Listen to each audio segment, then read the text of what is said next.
Good morning, everybody. Welcome to another Daily Market Report brought to you by Mike Bjork. Today is Thursday, July 9th. Excuse me, I'm losing my days here. July 9th here, and we got one economic item on the calendar, and it's a pretty big one. It is the initial jobless claims. So let's jump right over to it. So it looks like, as you can see here, we're continuing the downward trend, and we had a pretty good one here. It was at 1.41 million reported last week. Forecast is to be a very modest one at 1.40 on the jobless claims in people.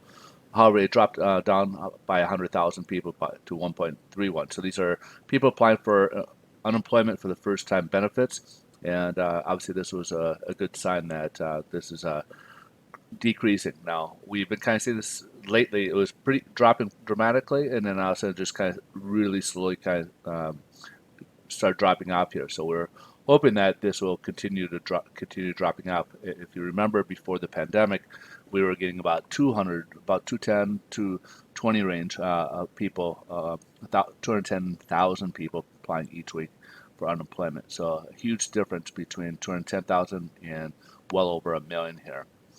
Let's jump over to the headline news. There's not a lot going on today here, so it's kind of a quiet one, but stocks are down so far this morning.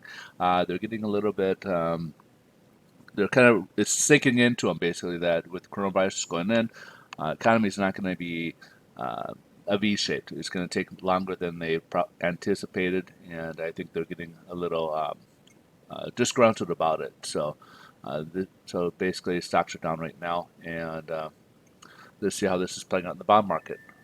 Bond market is taking advantage of it.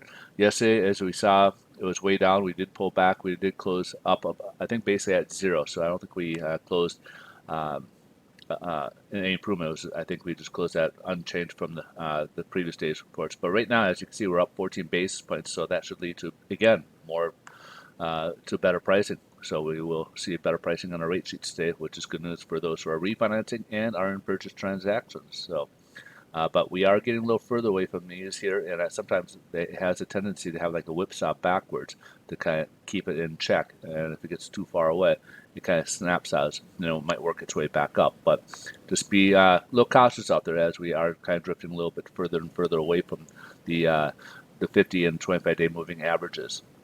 Let's go ahead and take a look, see how yields are doing. Yields are dropping down. We're down to about 0.627, so just under 0.63. And as you can see, we're down to this level. So we're reaching kind of this level where we were before it rose upwards. So again, we're at that range where this kind of supported itself over the last month or so. And again, it kind of did come back a little bit. So just be a little careful as we are approaching these areas, if you're floating your rate or not. All right, so pretty much a wrap. If you guys are looking to buy or refinance, I am a loan officer. I could certainly love to talk to you about your opportunities that you might have, whether if it's a rate and term or if you're looking to try to create some type of solution. I've helped people in the past work with retirement solutions to some of the big things lately I've been working on are people who are having a hard time getting purchasing or even refinancing are those who are retired.